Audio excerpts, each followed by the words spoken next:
farmers and the well-being of animals. The value of soybean meal is measured by more than crude protein. Meal derived from U.S. soybeans provides the optimal nutritional bundle. Whole soybeans of U.S. origin have less damage and moisture.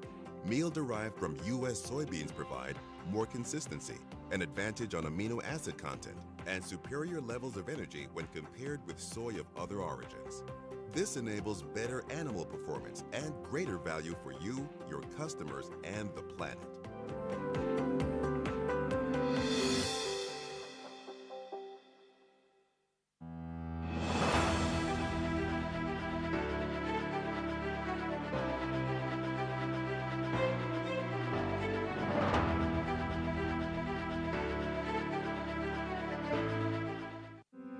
The value of soybean meal is measured by more than crude protein.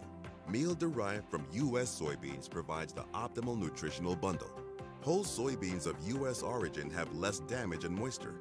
Meal derived from U.S. soybeans provide more consistency, an advantage on amino acid content, and superior levels of energy when compared with soy of other origins. This enables better animal performance and greater value for you, your customers, and the planet.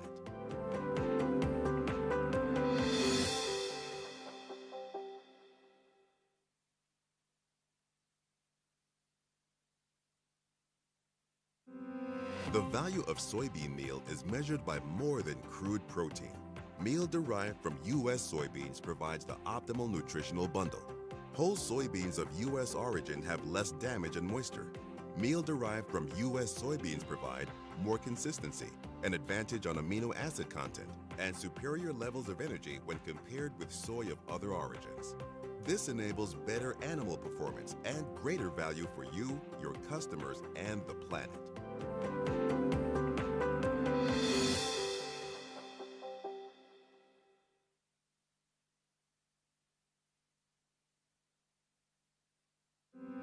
The value of soybean meal is measured by more than crude protein. Meal derived from U.S. soybeans provides the optimal nutritional bundle. Whole soybeans of U.S. origin have less damage and moisture. Meal derived from U.S. soybeans provide more consistency, an advantage on amino acid content, and superior levels of energy when compared with soy of other origins. This enables better animal performance and greater value for you, your customers, and the planet.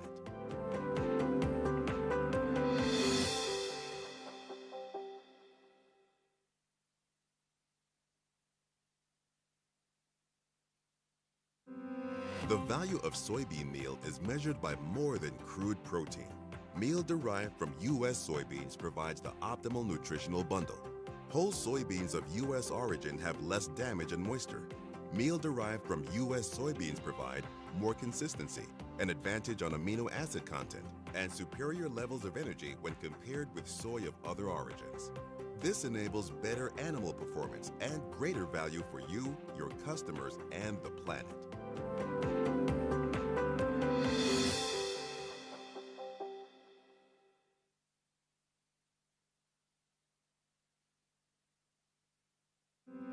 The value of soybean meal is measured by more than crude protein.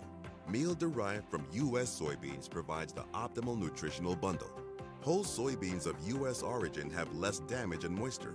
Meal derived from U.S. soybeans provide more consistency, an advantage on amino acid content, and superior levels of energy when compared with soy of other origins.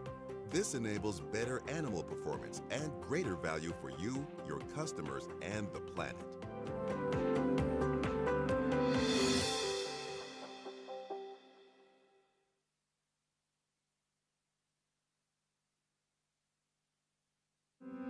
The value of soybean meal is measured by more than crude protein. Meal derived from U.S. soybeans provides the optimal nutritional bundle. Whole soybeans of U.S. origin have less damage and moisture. Meal derived from U.S. soybeans provide more consistency, an advantage on amino acid content, and superior levels of energy when compared with soy of other origins. This enables better animal performance and greater value for you, your customers, and the planet.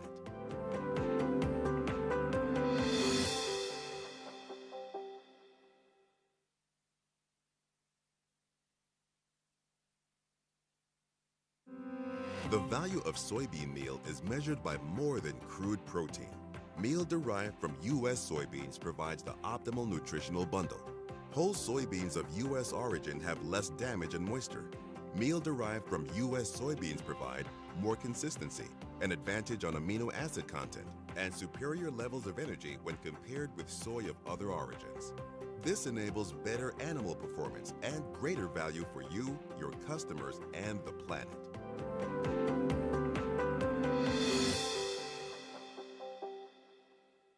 Since 1990, Superfeed has been a reputable brand. We are among the top and most reliable producers of animal feeds and feed additives.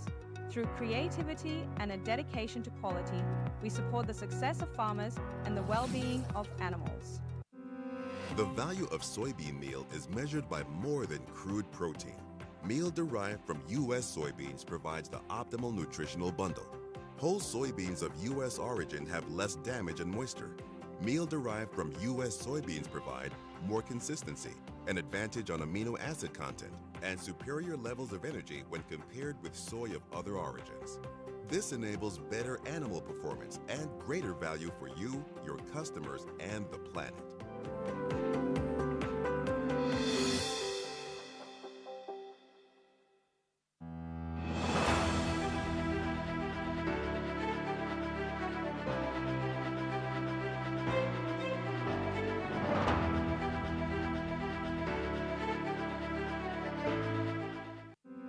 The value of soybean meal is measured by more than crude protein. Meal derived from U.S. soybeans provides the optimal nutritional bundle. Whole soybeans of U.S. origin have less damage and moisture. Meal derived from U.S. soybeans provide more consistency, an advantage on amino acid content, and superior levels of energy when compared with soy of other origins. This enables better animal performance and greater value for you, your customers, and the planet.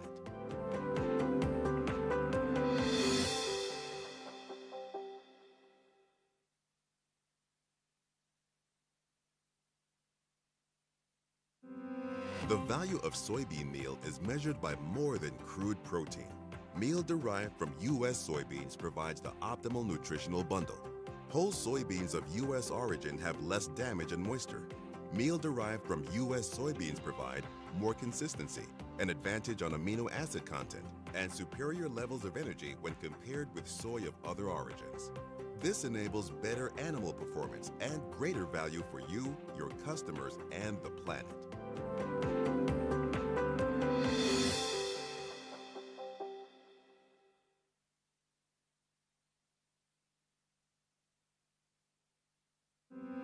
The value of soybean meal is measured by more than crude protein.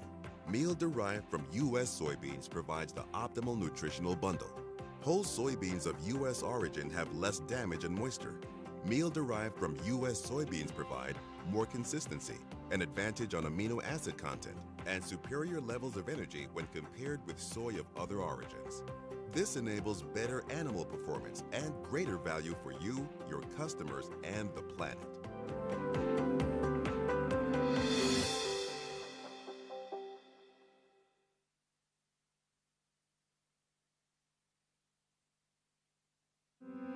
The value of soybean meal is measured by more than crude protein. Meal derived from U.S. soybeans provides the optimal nutritional bundle. Whole soybeans of U.S. origin have less damage and moisture. Meal derived from U.S. soybeans provide more consistency, an advantage on amino acid content, and superior levels of energy when compared with soy of other origins. This enables better animal performance and greater value for you, your customers, and the planet.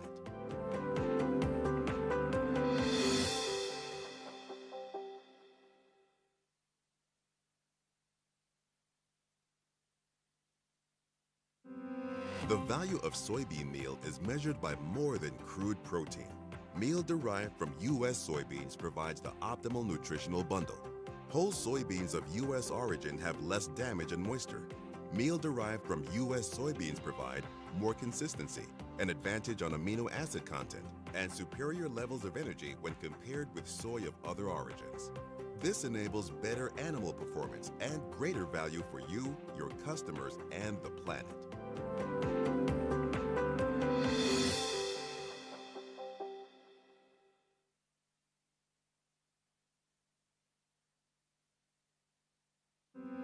The value of soybean meal is measured by more than crude protein.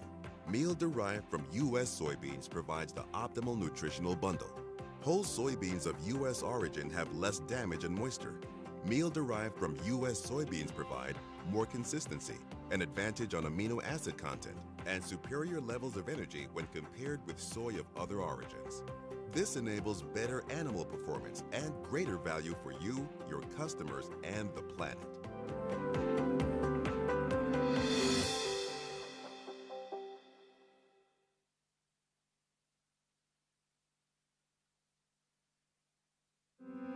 The value of soybean meal is measured by more than crude protein.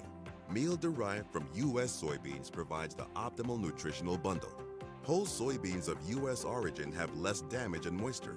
Meal derived from U.S. soybeans provide more consistency, an advantage on amino acid content, and superior levels of energy when compared with soy of other origins. This enables better animal performance and greater value for you, your customers, and the planet.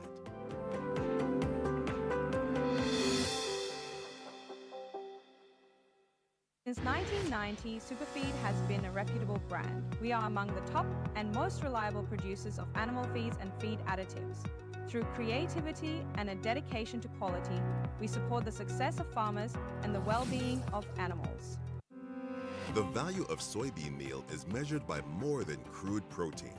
Meal derived from U.S. soybeans provides the optimal nutritional bundle. Whole soybeans of U.S. origin have less damage and moisture.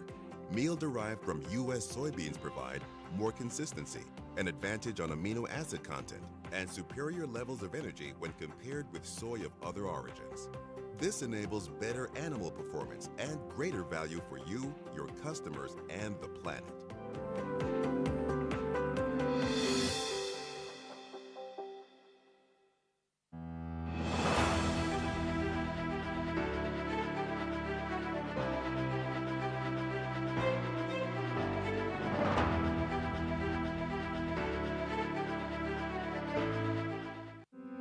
The value of soybean meal is measured by more than crude protein. Meal derived from U.S. soybeans provides the optimal nutritional bundle. Whole soybeans of U.S. origin have less damage and moisture. Meal derived from U.S. soybeans provide more consistency, an advantage on amino acid content, and superior levels of energy when compared with soy of other origins. This enables better animal performance and greater value for you, your customers, and the planet.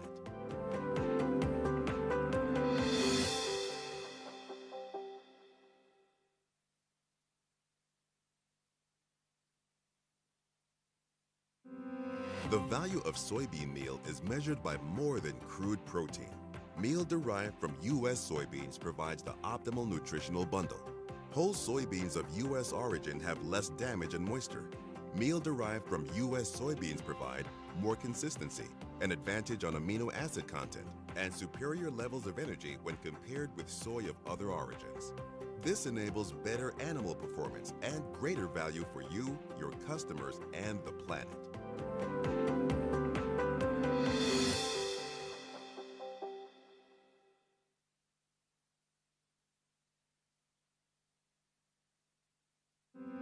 The value of soybean meal is measured by more than crude protein. Meal derived from U.S. soybeans provides the optimal nutritional bundle. Whole soybeans of U.S. origin have less damage and moisture. Meal derived from U.S. soybeans provide more consistency, an advantage on amino acid content, and superior levels of energy when compared with soy of other origins. This enables better animal performance and greater value for you, your customers, and the planet.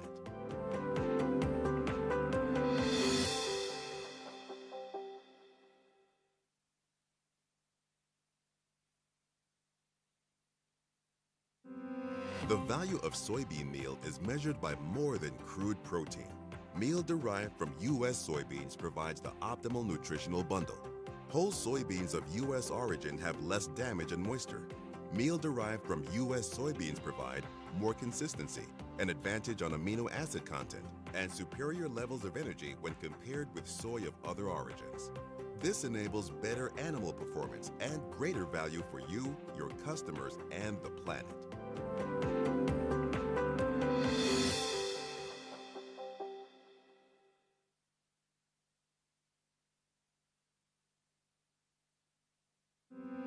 The value of soybean meal is measured by more than crude protein. Meal derived from U.S. soybeans provides the optimal nutritional bundle.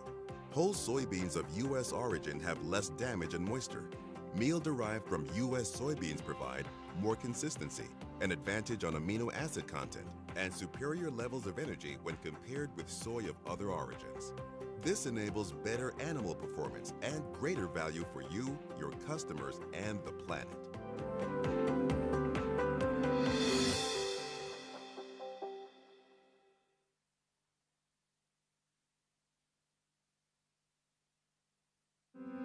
The value of soybean meal is measured by more than crude protein.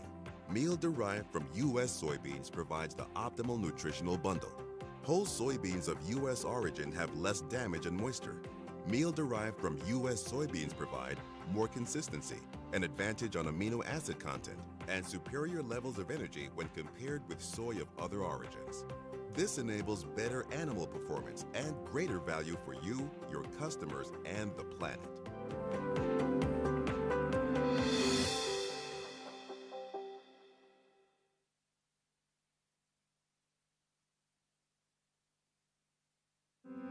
The value of soybean meal is measured by more than crude protein.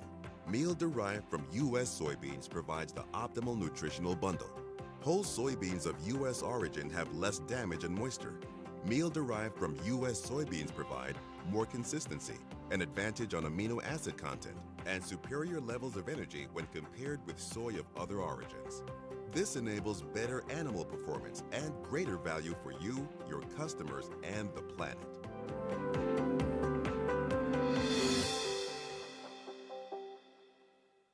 Since 1990, Superfeed has been a reputable brand. We are among the top and most reliable producers.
Good morning, ladies, gentlemen, distinguished guests, colleagues, and friends. On behalf of the Sri Lanka Veterinary Association, it is my great pleasure to welcome you to the 77th Annual Scientific Sessions 2025, here at the elegant venue of Grand Kandyan Hotel, Kandy. This year's theme, Driving National Progress Through Veterinary Science, Collaboration, Innovation, and Sustainability, reflects our commitment to advancing veterinary science as a pillar of national development. Together, we gather not only to share knowledge and experience, but also to strengthen the bonds that bring our scientific community together. In keeping with our traditions, symbolizing wisdom and new beginnings, it is my great honor to invite the following distinguished guests to light the oil lamp. President of the Sri Lanka Veterinary Association, Dr. Ushan Pallegama.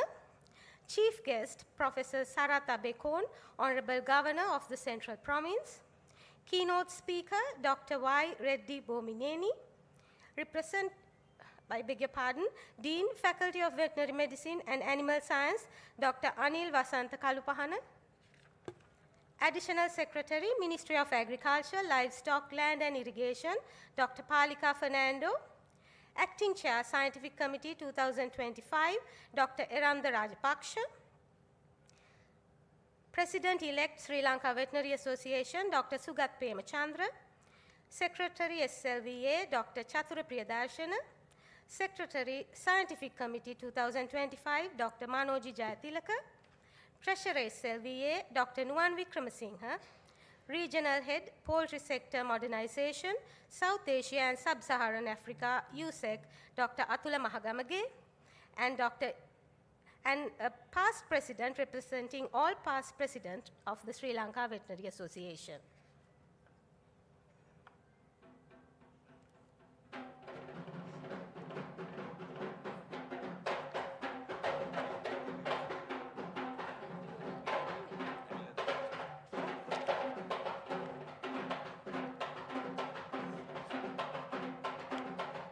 Also representing the Director General of the Department of Animal Production and Health, Dr. Priyangvada Wickramasinghe, Additional Director General.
Ladies and gentlemen, you may take your seats now.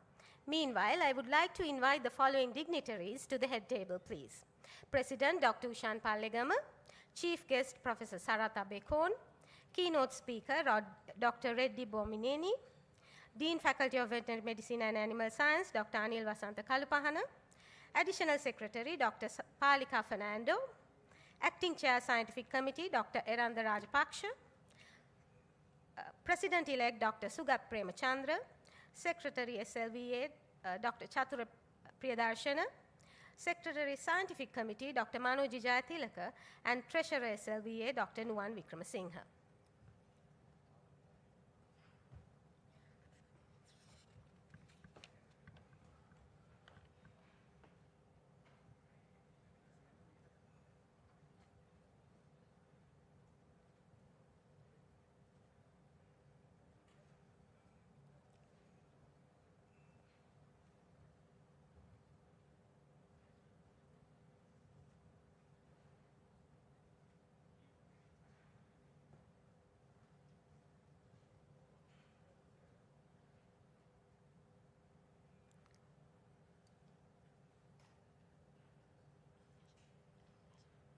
Ladies and gentlemen, please rise for the national anthem.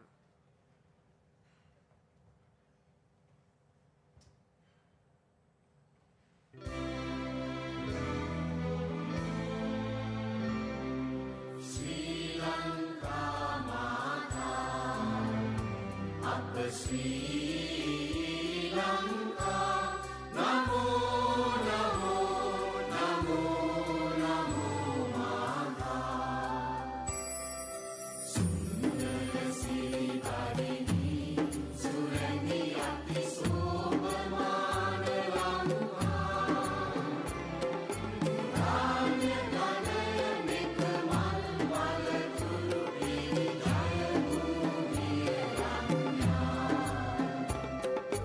Apahata Sapa Siri Seta Sadhana, Jeevanaye Mata. Vilikanu Mena Apa Bhakti Puja, Namo Namo Mata. Upper Sri Lanka, Namo, Namo, Namo, Namo Mata. Upave Apavidya, Upamaya Apasatya, Upave Apashanti, Apahada Tulabhanti, Upa Apa Aloke, Apage Anuprane, Upa Apa Jeevanale, Apa Muktiya Upave, Nava Jeevana Devini, Nithina Apa Kubudu Karan Mata. Jnana Veeda Vadavamina Ragena Yanu Mena Jaya Bhumi Kara. Ekamavakade Daru Kala Vedina, Yamu Yamu Vinopama. Prema Vada Sarvaveda Durara, Namo Namo Mata. Upper Sri Lanka, Namo, Namo, Namo, Namo Mata.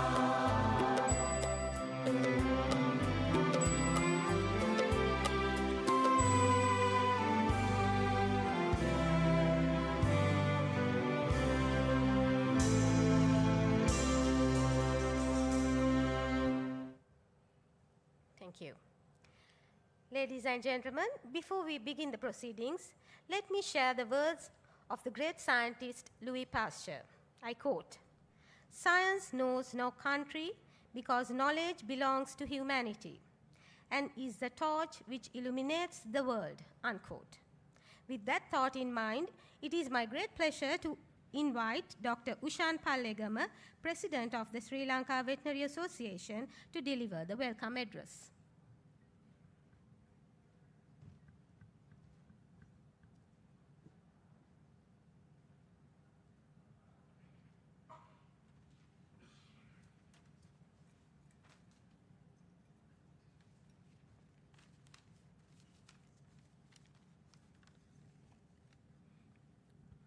Thank you, Inoka, and good morning to all of you.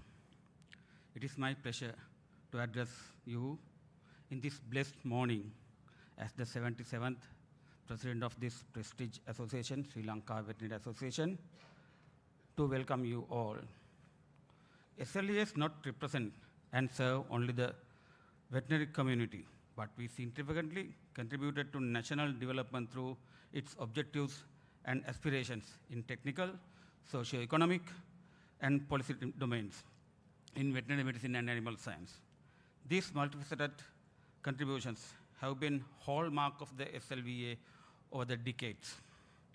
Our commitment to innovation and in veterinary medicine and animal science, particularly in fostering sustainability within the livestock sector, ensuring national food security is realized through a strong collaboration with allied professions across both public and private sector. In alignment with the vision, we planned our annual activities with the slogan of driving national progress through veterinary science, collaboration, innovation, and sustainability, which we made the theme for the scientific session of 2025. So, as the President, on behalf of the 77th Executive Committee of the Sri Lanka Veterinary Association, let me warmly welcome first our chief guest, Sir Professor Sarath Tabekon, Honorable Governor for the Central Province of Sri Lanka, and was one of the Vice Chancellor for our University of Peradeniya. Sir, we honor your presence here today, not only because you are the governor for the Central Province of Sri Lanka, but also you are an academic professional, belongs to the reputed profession of the country, and Vice Chancellor of our university, and one of the Dean for the Faculty of Engineering of University of Peradeniya. Sir, we warmly welcome you again. Then our keynote speaker, Dr. Reddy Bomini, Director Bureau and Director and Chief Bureau of Bronson Animal Disease Diagnostic Laboratory at Florida Department of Agriculture and Consumer Service in US. Dear Doctor, we do respect your visit to Sri Lanka from US targeting our event. You are warmly welcome, sir, for our annual scientific sessions as the keynote speaker. And Professor Dr. Anil Vasantha Kalupahana, Dean of the Faculty of Veterinary Medicine and Animal Science. Sir, you are warmly welcome. Additional Secretary to the Ministry of Agriculture and Livestock, Land and Irrigation, Dr. Palika Fernando, and representing the Director General of the Department of Animal Production and Dr. Priyanwada Vikramsinghe. Both of you warmly welcome on behalf of the Executive Committee. And Dr. Erantha Rajapaksha, representing the scientific chair of the 2025, who is absent today, Dr. Sampath Lokagalapatti, and Dr. Manoj Jayatilaka, the scientific committee chair, secretary. We warmly welcome, and your team of scientific committee, really your presence here and the contribution for the success of this event is greatly appreciated. All the track chairs, judges, reviewers, and presenters, and the authors, all are warmly welcome, and your contribution, your professional contributions are greatly appreciated. Further, as the President, I cannot forget our sponsors, the financial contributors. First, we warmly welcome the speaker from our platinum sponsor, Dr. Deepa Gianolis, though she is not physically present here. She is the head of corporate affairs for South Asia and Sub-Saharan African region for the US Soybean Export Council. And Dr. Atula Mahagamage, the regional head, poultry modernization. And Dr. Susil Silva, though he is not present here physically, regional head, animal utilization for South Asia and Sub-Saharan Africa of the USEC. Both of you are warmly welcome. Your continuous contributions, support, guidance, including national and international trainings, workshops, not only for the profession, but also for the industry, should be greatly appreciated in this moment. And representatives from Gold sponsors, Farm Chemi Private Limited and Superfeed Private Limited, and all other sponsors, including New Anthony's, all are warmly welcome. Last but most important, all our members, my lecturers from the faculty, directors and provincial directors from the Department of Animal Production and Health, and all other officers, government and private sector veterinarians. Warmly welcome you all for the annual scientific sessions 2025 on behalf of the committee. So I bring wishes for healthy, wealthy and splendid future for all. I remain here. Thank you very much. Inoka.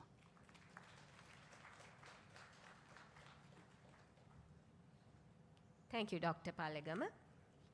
The United States Soybean Export Council, our platinum sponsor, has been a long-standing partner in advancing both our profession and the industry.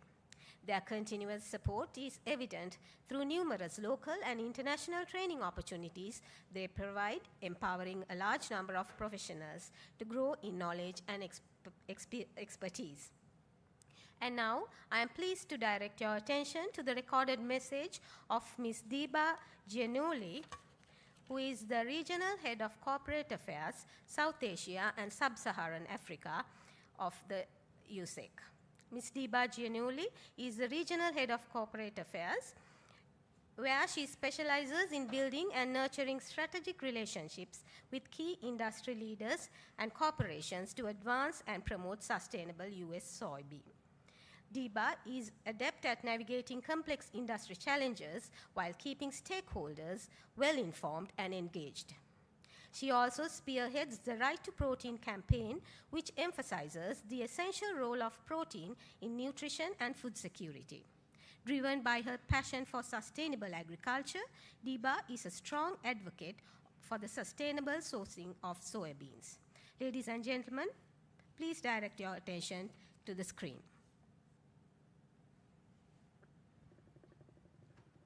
Good morning. My name is Deba Giannulli. I'm the Regional Head of Corporate Affairs for South Asia and Sub-Saharan Africa at the United States Soybean Export Council. I'd like to first and foremost thank you all for inviting me and giving this presentation in a virtual seminar. And I wish I was with you. We are in Washington, D.C. at our Global Soy Connect. So once again, I do apologize for not being physically present. I'm here today to talk to you about sustainable U.S. soy, the label, and how you can also benefit by using it as a marketing tool within your companies. If you have any questions, please feel free to reach out to me after this presentation with an email, or my colleague Tula is there. He can further guide and answer any questions or reach out to me as well. So I will begin and share my presentation with you today. Thank you very much, and I wish you all a successful event.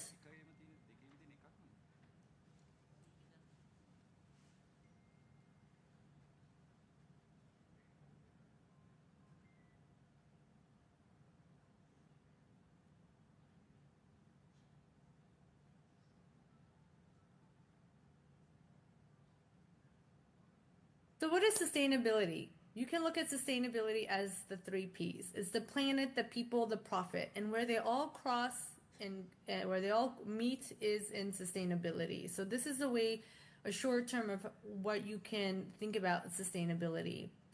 You may have also heard the terms ESG or corporate social governance. And ESG stands for the environment, the social, and governance. It's used as a framework to evaluate the company's performance, used as a risk management. The stakeholders have expectations that ESG is part of a company's values. It creates long-term value creation. It also helps you comply with any regulatory compliance. And also investors are starting to have preference for it. These are the global ESG regulations as of 2023. Currently, as of today, Sri Lanka does not have a regulatory framework for ESG regulations and reportings, but I'm sure this will be changing in the future, especially as investors are looking at this, and also hopefully in the next slide it will give you a better incentive and actually thinking about passing an ESG regulation. So ESG investing market is estimated to hit 167.49 trillion by the year 2034. Currently, in 2023, it's estimated around 25.10 trillion. So you can see that projected growth is 18.8% within the less than 10 years. There's a rising awareness. Investors are also shifting. Value alignment. They are looking at portfolios that reflect personal values and positive socioeconomic impact. So, hopefully, although today Sri Lanka does not have ESG regulatory compliance, that this provides an idea or an incentive as to reporting. Agriculture constitutes about 11% of the global CO2 emissions. And then customers are concerned about the climate and they want to make a difference. So I'm going to begin talking about the customer and then to companies. So the top concerns of Gen Zs and millennials are climate change and protecting the environment. There are also, when it comes to food purchase, you can see that sustainable packaging and sustainably sourced are their most important food purchase criteria. This is in the past in 3 years' time. 64% of consumers have tried to have a positive impact on the environment on everyday actions. Again, if you see squared off in red, it's buying sustainably produced items.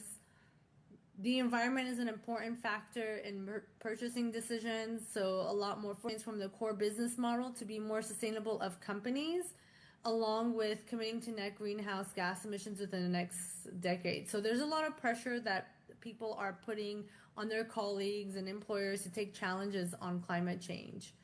And, oddly enough, when there's pressure and demands, companies are taking actions.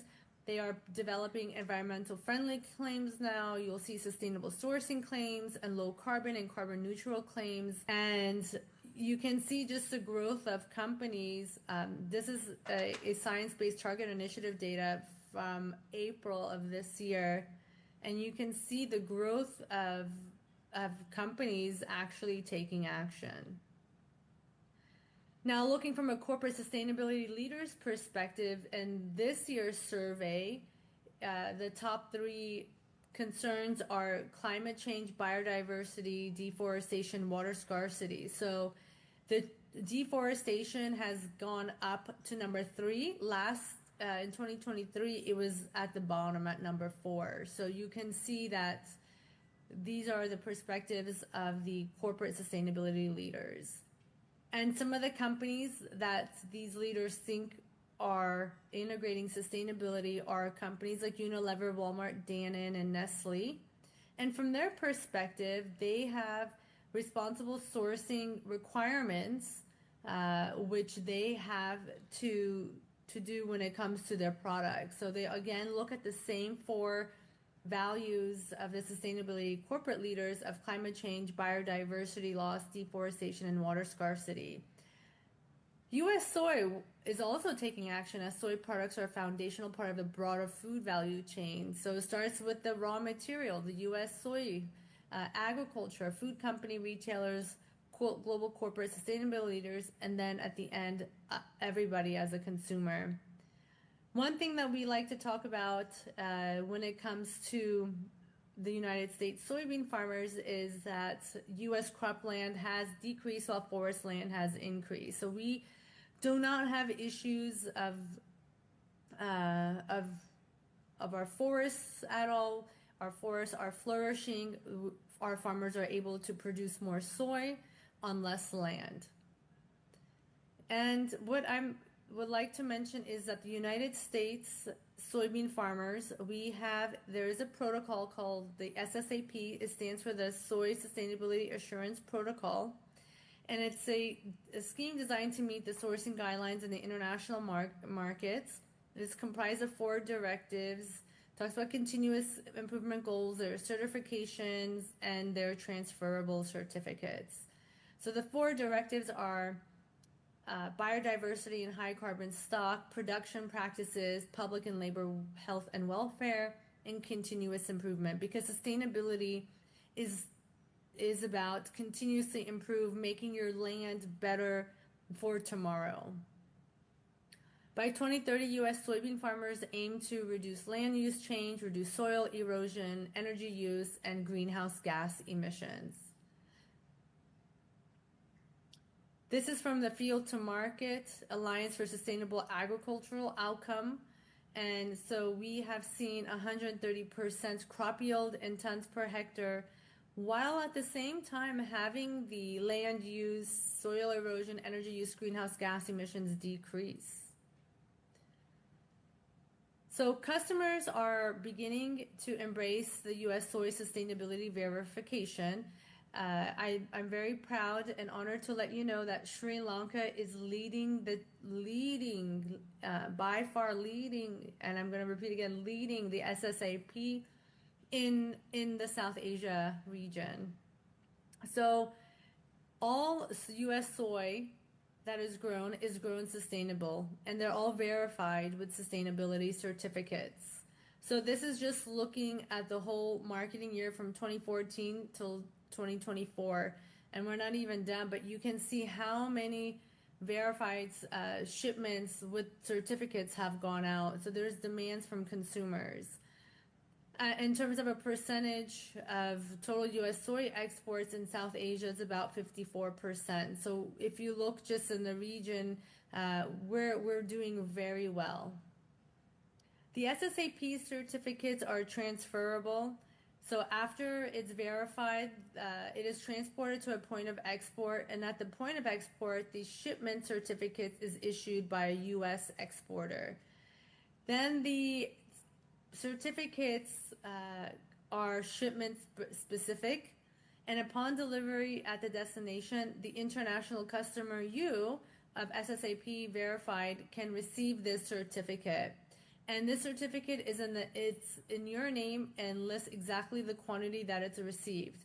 After you receive it, you can then transfer your certificate a total of 4 times down the soy value chain, so that at the end of the day, the consumer knows that the soy that is used is done, it has been sourced sustainably with U.S. soy. And how you can leverage this SSAP. So first of all, there are some key achievements of the SSAP is that it's globally recognized. So FEFAC, Global GAP, Best Aquaculture Practice has been recognized at Tokyo Olympic Procurement Committee, Consumer Goods Forum, just to name a few of some of the achievements of the SSAP. And so these are this logo you can see here. There's one that says Fed With.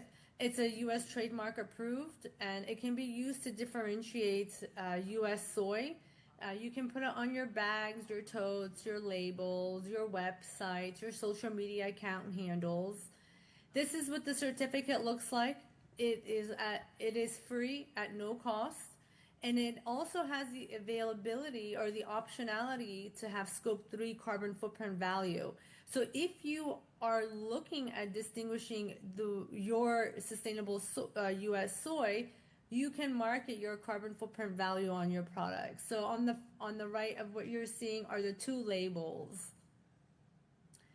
And how can sustainable sourcing U.S. soy can unlock green finance? Well, as I've mentioned at the beginning, investors are looking at companies that are a bit more ethical and green and transparent in their sourcing. So it helps promote climate-friendly practice. It can help improve your creditworthiness. It helps can align with some policy alignment and certification. You can be possibly eligible for green loans, or even if you're looking to export, you can look for investors who are providing loans to such organizations or companies that are practicing green and environmental friendly practices. And Sustainable U.S. Soy and Fed With Sustainable U.S. Soy, these are the companies that have adopted the label, and they are free to use them on all their packaging.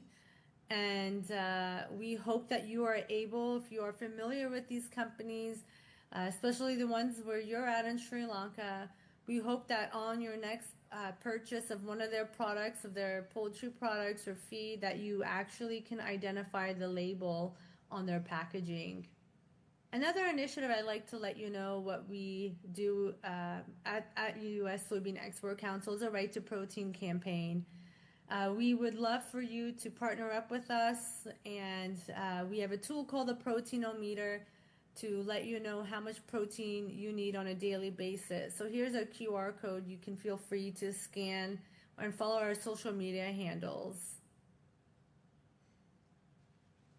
And I would like to say and end with thank you for giving me the opportunity to present the U.S. soy sustainable story of our U.S. soybean farmers. It is without them that we are not able to promote sustainably U.S. Soy. And I would like to invite you to learn more at usec.org or ussoy.org. And thank you very much. And feel free to reach out to me with any questions. Thank you for your attention, ladies and gentlemen. I would now like to invite the President of SLVA, Dr. Ushan Pallegama, to present a token of appreciation to our platinum sponsor, United States Soybean Export Council. To receive the token, I invite Dr. Athula Mahagamage, Regional Head, Poultry Sector Modernization, South Asia and Sub-Saharan Africa, USEC.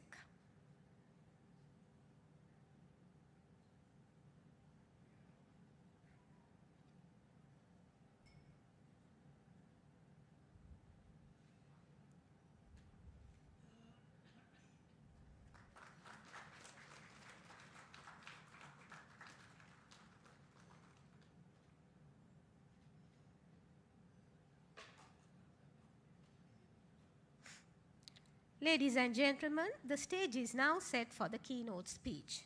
Let me first introduce our keynote speaker. Dr. Y. Reddy Bomineni was born in Warangal, Telangana state in India.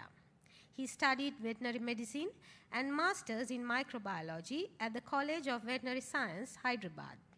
Then he moved to Oklahoma State University for his PhD in pathology and immunology. Following that, he completed an anatomic pathology residency at the Tulane Primate Research Center in Louisiana. He has worked in different states in the USA and currently is the laboratory director and bureau chief of the Bronson Animal Disease Diagnostic Laboratory, Florida Department of Agriculture and Consumer Services in the USA. It is my great privilege to invite Dr. Reddy to deliver the keynote address.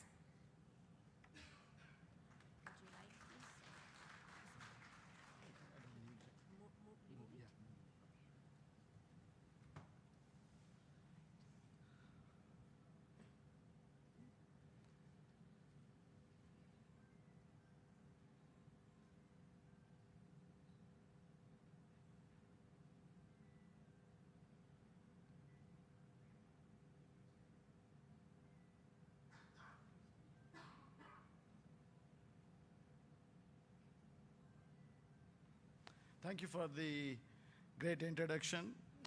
Good morning, everyone. I may have a different accent because I was born in India and living in US for past 20 plus years. If you have any difficulty in understanding my accent, don't hesitate to stop me.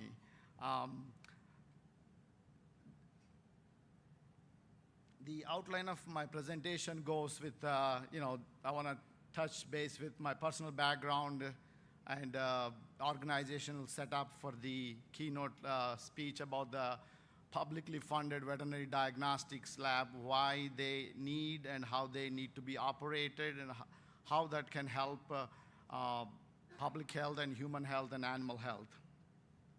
So then accreditation, network of the labs, diagnostic philosophy, and business aspects of the lab, then how a regulatory medicine works with a publicly funded lab, then how customer service is important, what kind of facility you need, how the facility should be designed, do you need a BSL-3 space, things like that. At the same time, you need to have workplace organization, lean management, smart logistics and technology for the better lab. How do we educate elected officials, because we need funding for some of these things, and stakeholder involvement, laboratory advisory committee, and the marketing. These are some basic things I would like to touch. I may go a little longer, but I'll try to be on time. I'll try my best. I'm from Warangal. It's a south central Telangana state. You saw some of those architectural temples and buildings. Actually, they were a similar time built by the, I was, last 4 days I visited some places in Sri Lanka. It's the same time of Parakrama Bahu. So during he was building the things here, the Kakatiya Emperor is actually, they were building in our place. So I thought it's very fascinating what's going on in the world at that time. You know, they were building some phenomenal structures. My master's project was on a blue tongue virus. We developed a vaccine and diagnostic technology for the blue tongue. Then I moved to Oklahoma State, worked on host defense peptides. These are antimicrobial peptides, you know, nowadays most prominent for non-specific antibiotics and immunomodulatory functions. I actually found 3 chicken cathelicidin out of 4. At that time, chicken genome was annotated, not fully sequenced. So there is another person in Mississippi found the 4th one, but we found 1, 2, 3 actually in our lab. During that time, some of you know Dr. Soumya Wickramasinghe. She was my batchmate in Oklahoma State, actually. You probably know her very well. Then I worked as a section head for the lab in New Mexico. We worked on different projects in poultry and bovine. I'll talk about a little more about null down the road. You know, Yersinia like plague and tularemia and coccidiomycosis. Then I moved, I like poultry. I'm a trained poultry veterinarian and board certified in that area, so I always want to be working poultry. So I worked almost 6 years in Virginia as a poultry pathologist. We have a great program in US called NPIP. I don't know how many of you all heard, National Poultry Improvement Program. So I was part of that in Virginia. I was administering. And at the same time, we were able to develop several diagnostic tests, actually, as a part of NPIP technical committee. I was part of that as well. For the last 10 years, actually, this coming Sunday, I'll finish 10 years as a lab director, bureau chief at the Florida Department of Agriculture and Consumer Services, along with working with the University of Florida. So what are the key points for the success of VDL? We know veterinary diagnostic labs promote animal health, they promote public health, and they actually promote international trade. At the same time, they protect global food supply. You probably know global avian influenza outbreak, African swine fever, foot and mouth disease. When these kind of transboundary disease comes, these kind of labs play a major role in protecting the food supply. To be successful, there are a few things we need in a veterinary diagnostic lab. One, clear organizational structure, well-defined partnership with the government, but work outside the government control, because there's a lot of bureaucracy with the governments in any country, not here, I'm saying. So to be independently able to work with them, it's important to have that kind of autonomy. Having an affiliation with the university is very important, because that university provides that academic knowledge and support. Independent action we saw, and budgetary control. Financially, we should be able to control sustainable. Like somebody has to pay the fees for the test we have, either government or the public. So we need to have that. So, and stakeholder involvement. I know we have different stakeholders, companion animal owners versus poultry farmers, dairy farmers. So we need to have a committee. That committee will guide the progress of the lab. So another key aspect of a lab is a laboratory accreditation. You go to any country who trade internationally, their labs need to be accredited by ISO 17025 guidelines. These guidelines provide what kind of test is accurate, current, OIE or World Organization of Animal Health approved and accepted by international trade. That's the most important. So these are the key factors. Like, they measure, if you perform a test, why somebody has to believe that is right. We said avian influenza negative, or foot and mouth disease negative, or African swine fever negative. Why somebody has to believe your result? Having that laboratory accreditation will help you to get those kind of things. So I don't know if you heard about this gentleman. His name is Phil Cosby. This quality management system, I talk a little bit more actually, is actually started in airline industry to make a zero defect policy, right? We want to fly without any defects. So that's later on, Toyota and some other companies. Now, globally, every organization accepts this quality control because quality is the most important. What we do is right, and when it is right, how do we manage error? Those are the things. So I like this statement from Donald Rumsfeld after 9/11 in US. He was asked to brief in front of a president. So he don't know what to do, what's going on. So he used these quotes. There are some things we know that we know, right?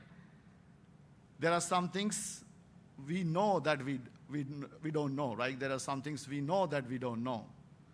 At the same time, there are some things we don't know that we don't know.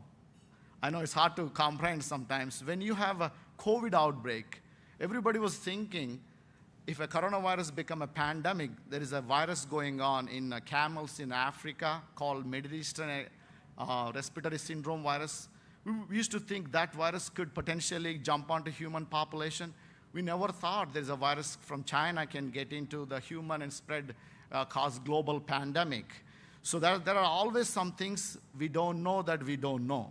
So that's the most important. Why I say this, if you receive a sample in a diagnostic lab, you have only one chance to do it right, right? So having this effective quality management system defends this unknown unknowns because we have a process in place. If you don't know something, you don't know, right?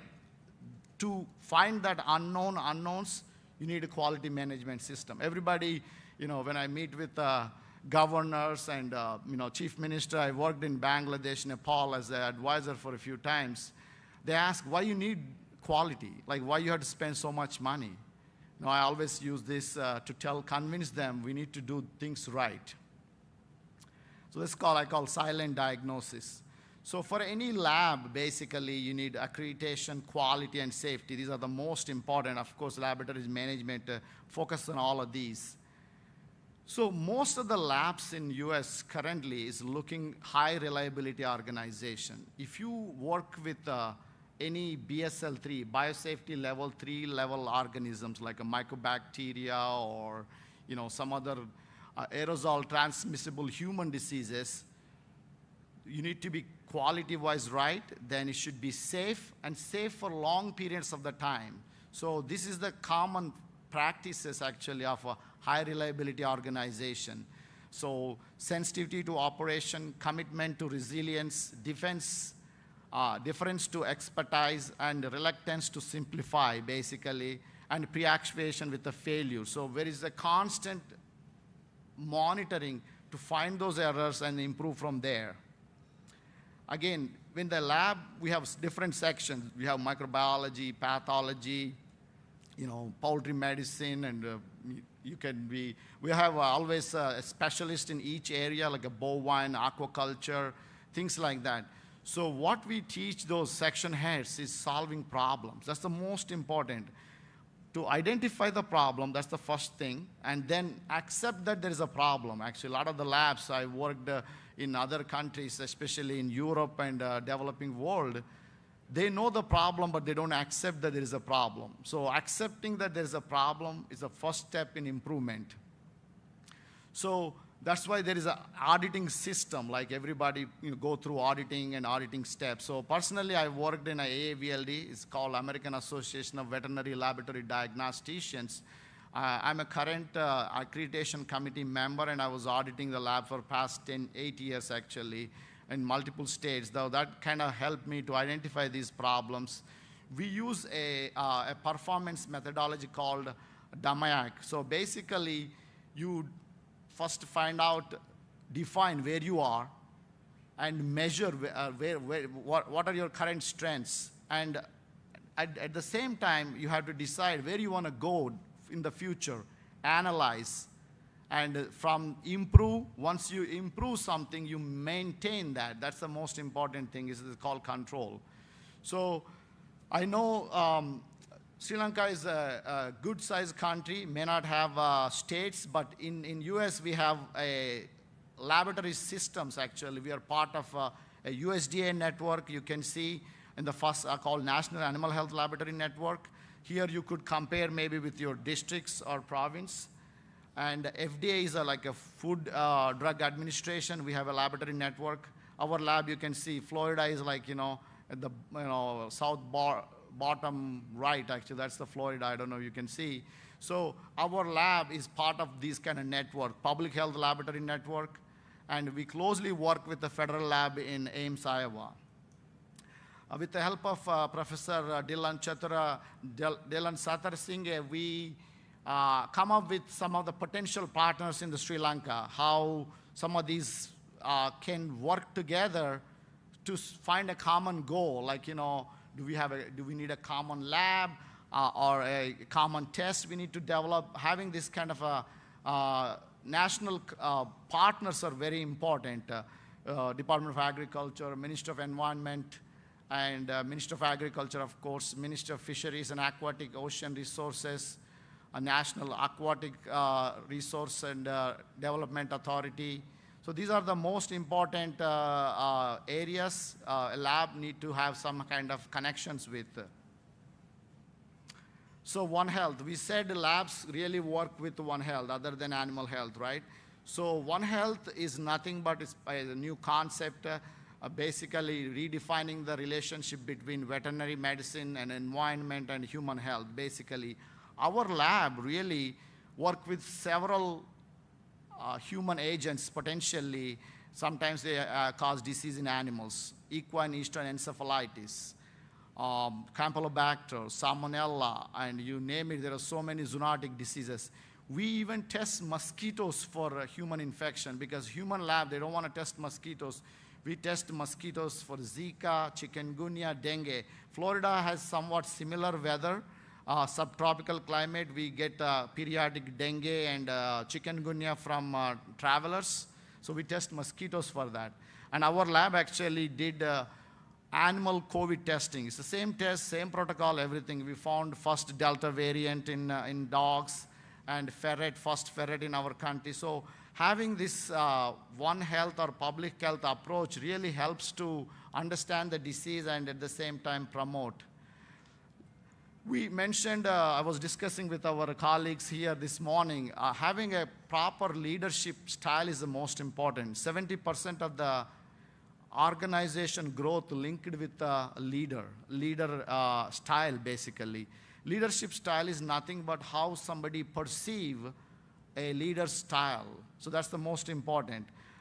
Normally, how you want to be treated as like a leader, right? So basically, I recommend if you have time to read that book, Good to Great. That's really a good fundamental book to promote your leadership style. So it's a complex world. Leader is basically supposed to be a problem solver, teacher, and a strategist. That's the most important. Having a good leader really lead to the next slide. We need to define what the lab want to do, mission, then come up with a vision and a strategic planning and periodic gap analysis. Basically, it's a cycle, how you implement and you do SWOT analysis time to time. That's the most important for lab. In our lab, we do every 5 years this SWOT analysis, come up with a strategy, how we develop. At the end, lab need to be run like a business. That's the most important. In US, we have so many labs in every state. I mean, every state has one big lab. We have total around like 40 plus labs in the country. So the government support is only 50%, average government support, because where did the rest of the money come from? Fees, right? So that kind of a business intelligence, we cannot rely everything on government. The government cannot provide everything and a free test for every single animal in the country. It's not practically possible. So that's the business intelligence is most important. And we need to provide one-stop shop experience. I think nowadays you probably see a supermarket. That's exactly I compare with the lab. Like we used to go in the, 20 years ago, we used to buy groceries in a different place, clothes in a different place, right? Now you go to one place, at least in US, you go to Costco. I always give an example. I don't know, some of you visited USA and you would have seen Costco. You go to Costco, you can buy anything you really want. So the lab need to be like one-stop shop experience. You need to have expertise, testing, panels of testing. It's not like a one test. Like when you have a olden days, we used to shoot for one disease. Let's shoot for brucellosis eradication or something. Nowadays, we just do not shoot for single factor tests anymore. We have a panel of tests, respiratory panel, GI panel, neurological panel. So that kind of approach and most of them are very easy. They are modern genomic-based tests. It's basically you need to adapt to that kind of technology. So having this business mindset, subsidy model usually for livestock or anything food animals, you have government support is given, right? Maybe you have almost no cost or very small amount of fees. The cost recovery model, companion animals, I'm sure in places like Colombo or big cities like Kandy or Anuradhapura, people are willing to spend on their pet animals or companion animals. So those people, they need to have full price, like, canine respiratory panel, $90, whatever based on the currency here. So that kind of a system helped the lab to be sustained. This is the best example I always give. So Cornell lab budget at that time, you see the numbers. I mean, 50% really come from the government, and those monies used for subsidize for the livestock and food animal testing, including poultry. All others are not subsidized, and they pay for the services. Workplace organization is the most important. I don't want to take too much time because each lab, again, we talked about the quality assurance. And understand, to sort, unify it in set order, uptake to shine, utilize to standardize. These are the lean management practices. It's most important. Lean management, I'm sure some of you heard of lean management. Basically, we had to work in a lean fashion. As some of you probably got some training in a lean management. In a laboratory is very important. The goal is eliminate unnecessary, improve necessary. Lean provides real-time analysis. It provides performance data tools. It provides business intelligence, improve the turnaround time. We always have a lab with a turnaround time. If somebody send a sample to our lab from any animal, a food animal or a dog, we publish our turnaround time on the website, 2 business days or 24 hours or whatever that is. So having a lean management that will help you to reduce the wastage also. There are a lot of non-value added activities goes on in the lab, basically not utilizing the employee skills or abilities, overproduction, inventory. So again, lean helps to avoid all of these. Smart technology, a lot of times in a modern areas, we have so many lab management systems, electronic submissions, those kind of things available. We could make any of this technology available, including, automated ELISA machine, or we have even a mass spectrometry for bacterial identification, automated PCR, liquid handlers. Depending on your feasibility, you need to consider something that level to provide the large number of sample output. We developed actually something similar. You could utilize the shipping service. You can go to our website and print a label and send samples. I'm not sure how that works here, but or you could develop a courier system. I saw a lot of good transportation in the country, so that's kind of helpful too. And the customer service is the key because we have stakeholders in our laboratory advisory committee. They really want to have that kind of customer service. I know you have a poultry industry is very organized. I'm sure they're testing their birds somewhere. If you do not provide that kind of customer service, they don't come. Having that customer service mindset is important. And if you consider the current animal agriculture, it's totally different. It's a mass production, right? what you see is a presenting problem. The actual problem is an underlying problem. A lab need to provide input to find out what is the underlying problem. That's the most important, because if you go to poultry and you do post-mortem examination, you see E. coli everywhere, Yersinia. So in animal agriculture, especially the mass production or concentrated animal agriculture, finding that underlying cause is the most important. A lot of times in the olden days, we used to only look for one, brucellosis or some other thing like that. So we need to change our mindset. And we need to have sample size and prevalence rate.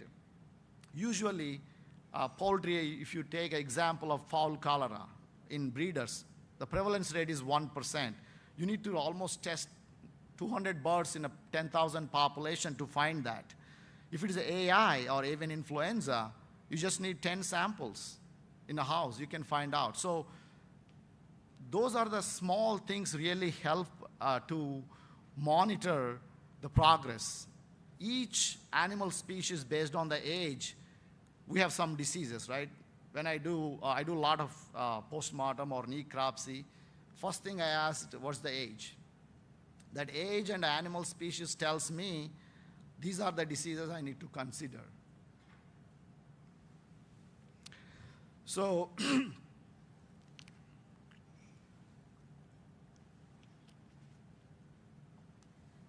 for poultry industry, if you can see, we are really made a meat-making machine, right? The diseases you see 20 years ago is different than what you see now.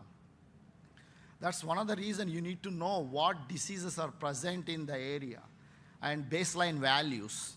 That's the, like, you know, for a poultry, I can give an example. Newcastle reovirus, IBD, IB. These titers are most important. If I go work for a company or give an advice, first thing I ask, show me these titers of your flock. It could be broiler or broiler breeder. So that way I know how their management system is working. Like you can develop for any disease, any species. Could be turkeys or cattle, buffaloes, anything like that. So that's the most important, I call, understanding the customers. If you're serving a species, for example, aquaculture, like or shrimp or fish, that's the most important. You need to start how their existing management. There are some key indicators you look for. I gave example of poultry because my background is poultry, so I can easily tell. I mean, sure, for shrimp, you have a reaction materials available, how you can find those. And workforce development, I know it's very challenging. I know a country like Sri Lanka, it's very difficult to recruit people, but that's why you do private partnership. And at the same time, you have to keep the employee morale as well. What do we really need to produce a good quality result? A lot of times people think we need good sample. It's not only good sample, good and representative sample. If you know a disease progression, when do you collect sample? Do you during the initial stage or incubation period, or if you're going through an ILT outbreak, infectious laryngotracheitis, if you look for inclusion bodies after 10 days, you don't find them. If you do PCR, you can find maybe 20 days. So if you are using a test, it's the same thing. If you're using a test in any species for any disease, you need to know what you're looking for and when. That's why quality representative sample. And especially countries like Sri Lanka, if you do not chill or do not cold store the sample before bringing to the lab, I mean, it's no good anymore, right? In Florida, it's very warm, like here. How you carry the sample is the most important. Otherwise, you bring garbage and you give garbage. That's something we don't want to repeat in the labs. We need to have a diagnostic philosophy with add value to it. When somebody comes to you to seek diagnosis, how best you can provide the result for what you have it. It's a publicly funded lab or a private lab. Presenting problem, underlying problem. Livestock or companion. Corporate agriculture. I know some of the big farms have and the small farms. How do? You need to always have that trend analysis and our epidemiological tools to cover that areas. Regulatory veterinary medicine. I know you have to report reportable diseases, right? So you have to work with the government officials on a regular basis, and you have to have good relation with them. I know, like, there are several rules in, in every country depending on the area of the production. This is the most important thing, laboratory advisory committee. You need to have that committee who give you the right guidance and give the input.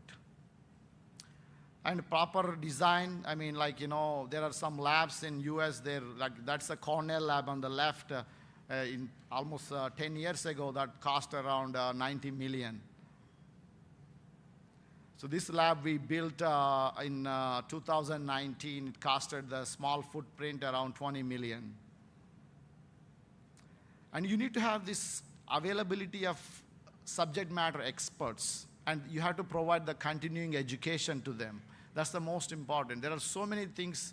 When I was in vet school, the bacteria name changed. The bacteria completely is a different species, causing a totally different disease.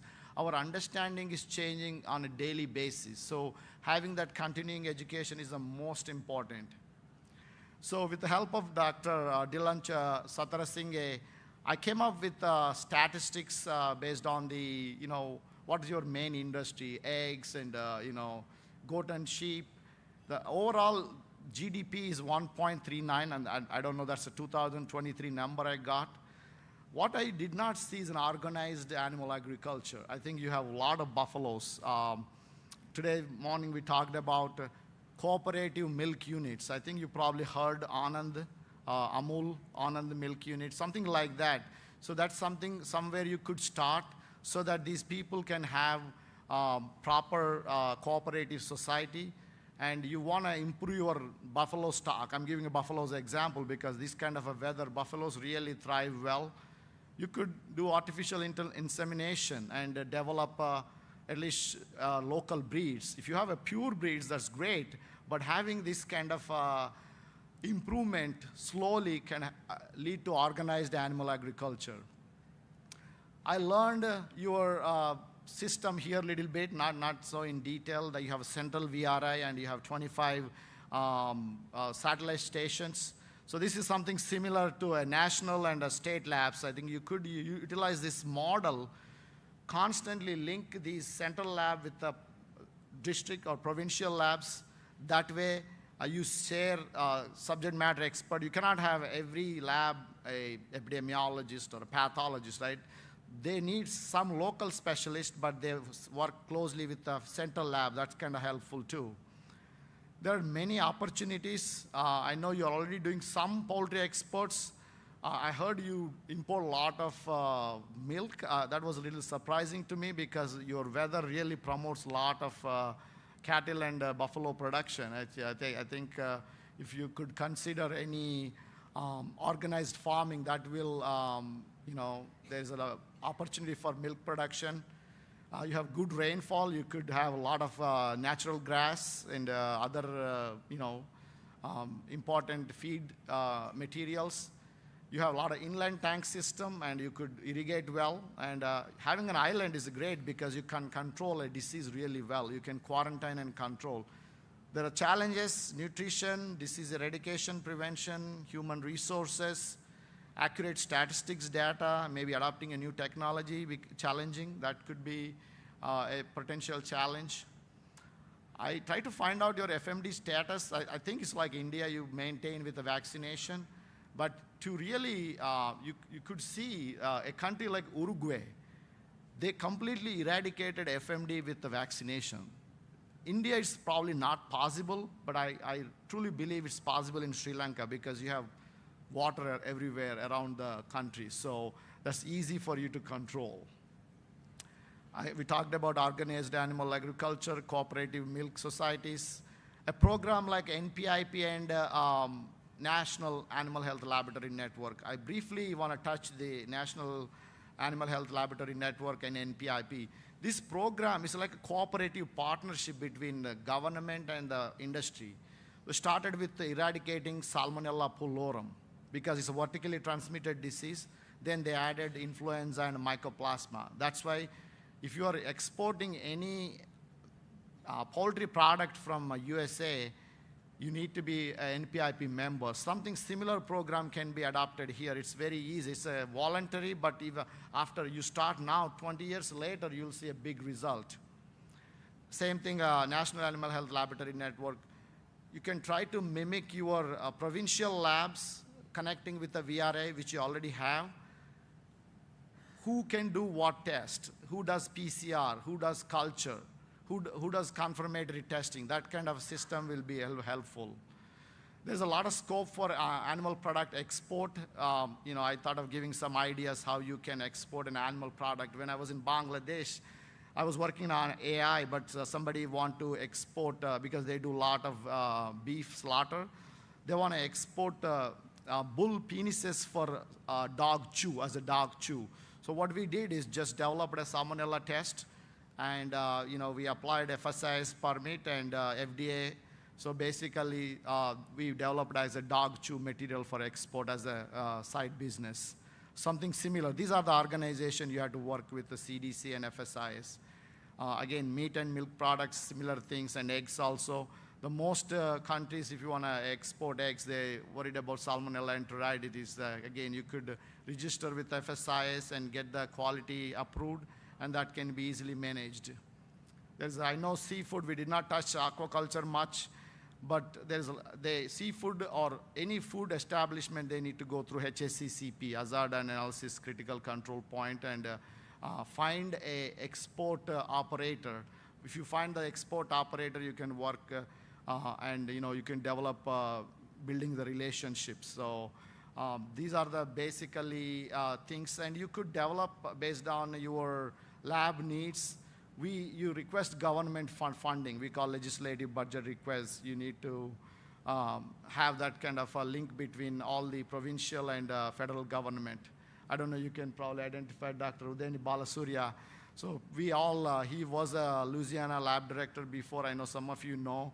We all work together, actually. I'm in charge in Florida, so he was in there. So we have a frequent meeting. Every year we meet, actually. Next month, end of October, we all meet in Denver again to talk about our problems and the solutions. Another important thing for a lab to have a laboratory emergency management system. I don't know how many of you heard the incident command system. That kind of a command helps really, if you go to any place, you can control a disease with the incident command system. You can write down that word and Google. If you don't know, never heard that. You can quarantine a disease. You can eradicate a disease. You can even conduct a wedding or a sports event with the incident command system. I think some of your officials may be already trained on that, but it's a good course to learn. It's a lot of online free courses for incident command system. So with that incident command system, I was able to work with Bangladesh and Nepal and Guyana to control some of the diseases they have and develop the lab system. So in the Bangladesh, basically, what I learned, there is a relation between ducks and rice and people and influenza outbreak. I'm sure there is something similar. You may not have much ducks here, but and we found a lumpy skin disease actually in end of the 2019. Then I'm sure, I don't know if you have lumpy skin disease in your country. So again, it's supposed to be in Israel. Somebody, in 2019, I was working in Bangladesh. They showed me a picture and identified it should not be here. They didn't believe when I said that. Like 2 months later, they confirmed lumpy skin disease. Right now in Florida, we are working on a New World screwworm. I'm sure screwworm is here, but we eradicated from US and it's coming back actually. So we use incident command system to control these kind of diseases. Educating public and elected officials is equally important. A lot of farm insurance and veterinarian groups. These are the key players. I'm sure SLVA is playing a key role here. Marketing is the last objective to have a lab, because if you do not market your product or your service, people don't know, right? They don't use. So that's the most important thing. This last slide I have, I know some of you may want to come to US and practice. It's actually very easy. A lot of people think it's very difficult. I'm happy to help, easier than you think. You could write BCSC and NAVLE from Sri Lanka, actually. I don't know how many of you all know that.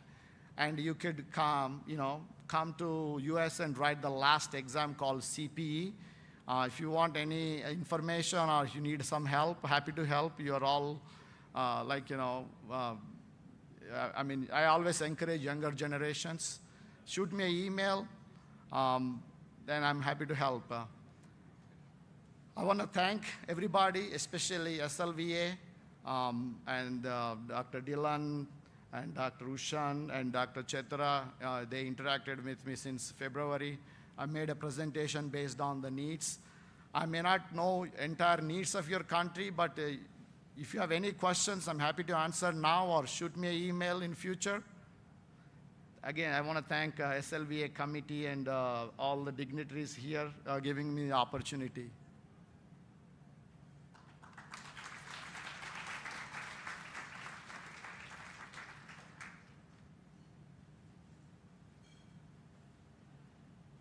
Any questions, feel free to ask.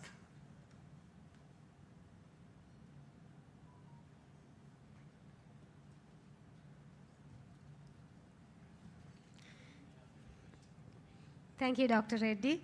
That was a wonderful, informative session. Thank you for sharing your knowledge and experience with us. Let me now invite again the President of SLVA, Dr. Ushan Pallegama, to present a token of appreciation to Dr. Reddy.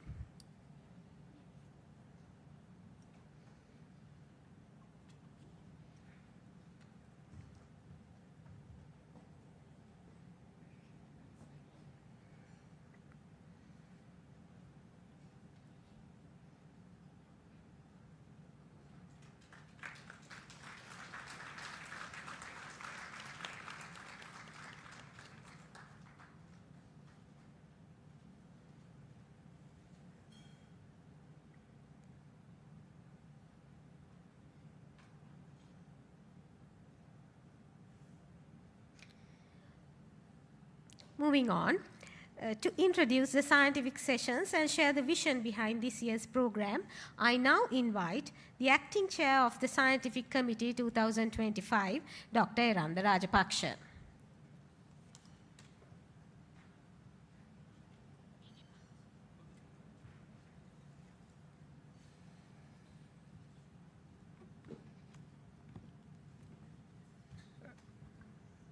Thank you, Dr. Inoka.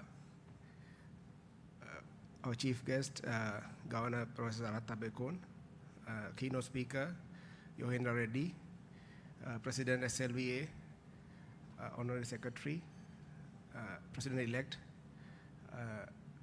Dean Faculty of Veterinary Medicine, and all the other distinguished members in the head table, and all the teachers, our senior veterinarians, members, authors, presenters.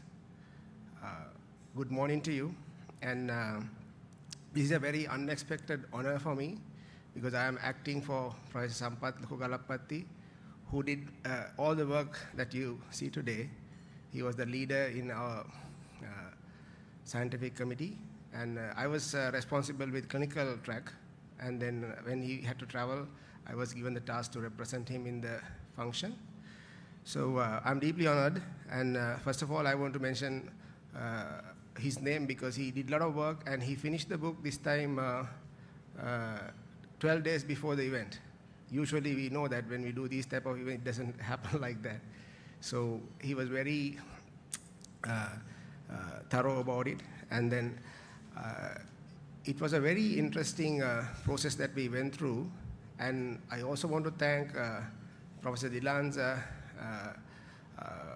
time. They created this electronic platform to manage this organization, and then Professor Indranil, who was with us advising throughout this process, he did a lot of work last year, including reviewers, and then setting up the software platform that really helped us getting the job done.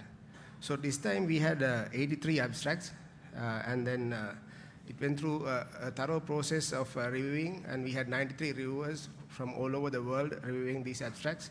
And now we are finally presenting you today 66 abstracts in different thematic areas. Our thematic areas are clinical, animal production, veterinary education and research, wildlife and aquatic veterinary medicine, and veterinary public health. And you will see all these abstracts and then the themes were lined up with our main theme, which is driving national progress through veterinary science, collaboration, innovation, and sustainability. So we had a great set of abstracts this time, and you will see there are several abstracts in, that have really done some projected studies about how our national strategy and planning should be done. Seeing science presented today.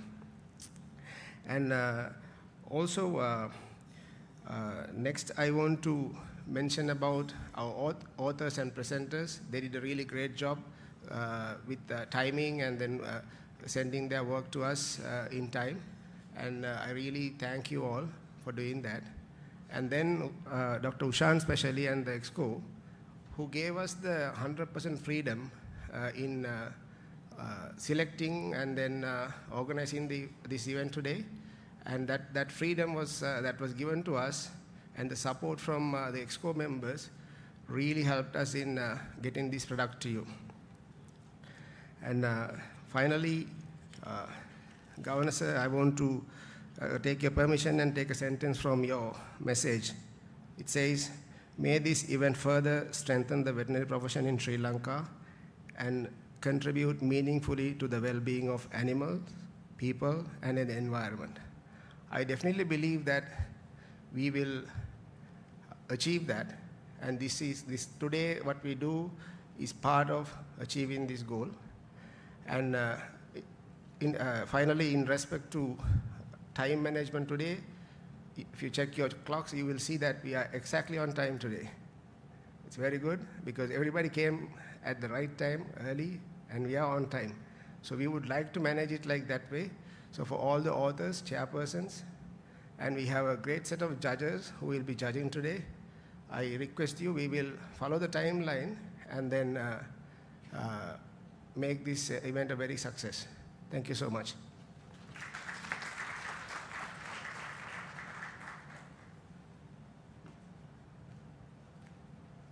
Thank you, Dr. Rajapaksha. The chief guest of this event, Professor Sarath Abekon, Honorable Governor of the Central Province, and also the former Vice Chancellor of the University of Peradeniya. It is my great honor to invite Professor Abekon to address the audience.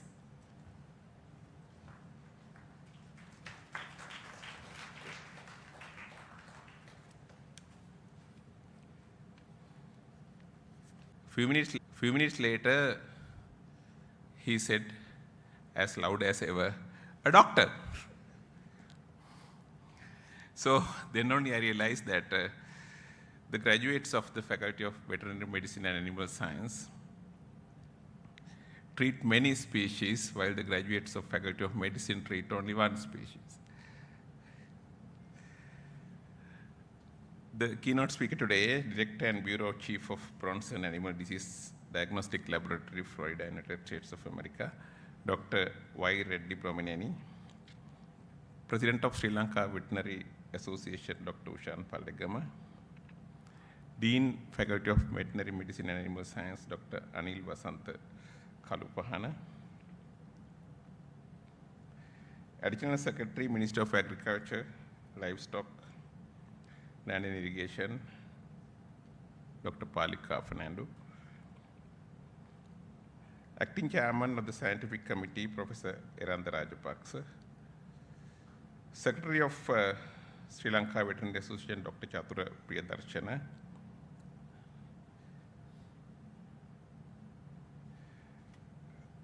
I can see so many friends from the Faculty of Veterinary Medicine and Animal Science, former deans. I can see Professor Austin Pereira, all office bearers of the Sri Lanka Veterinary and members of the Sri Lanka Veterinary Association, delegates, distinguished invitees, well-wishers, media friends, ladies and gentlemen. The Central Provincial Council, about which I am now getting familiar as part of my job, has a Department of Animal Production and Health under the Ministry of Agriculture. The department has branches in all three districts, Kandy, Matale, and Norelia. And we do have a very dedicated group of veterinary professionals working across the province in trying conditions. I am aware of the many problems they face in carrying out their duties, and most of the problems are very specific to the profession. As you know, we have villages in very different areas, and these doctors travel to households and in very small roads which are not motorable. And also, unfortunately, the province has a habit of not giving them good transport facilities. They get they buy vehicles, and when the vehicles are run down, only they give it to this department. And these are issues that we are trying to address.